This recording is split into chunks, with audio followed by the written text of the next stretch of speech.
சிவப்பு கீரை அதாவது சீரையை இந்த மாதிரி ஒரு கட்டு வாங்கிட்டு இதை நல்லா வேரெல்லாம் ஒடிச்சு எடுத்ததுக்கு அப்புறமா நல்லா தண்ணியில் அலசிட்டு ஒன்று சேர வச்சு நல்லா பொடியை அந்த மாதிரி அரிஞ்சு எடுத்துக்கலாம்.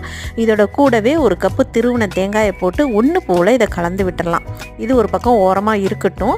இப்போ ஒரு மண் சட்டியில் ஒரு ஸ்பூன் எண்ணெய் ஊற்றிட்டு கடுகு, உளுத்தம்பருப்பு, ஜீரகம், வரமிளகாய், அதோட கூட கருவேப்பிலையும் போட்டுட்டு அரிஞ்சு வச்சுருக்க சின்ன வெங்காயத்தையும் சேர்த்து கூடவே ஒரு பல் பூண்டு, அதோட கூட நம்ம கலந்து வச்சுருக்கிற கீரையும் தேங்காயும் ஒன்று போல் சேர்த்து இதை நல்லா ஒரு தடவை கலந்து விட்டுக்கலாம். கீரை நல்லா சொல்ல வெந்து வருங்கிறதுனால இதை அப்படியே இவ்வளோ குவான்டிட்டியும் பாதியாக மாறிடும்.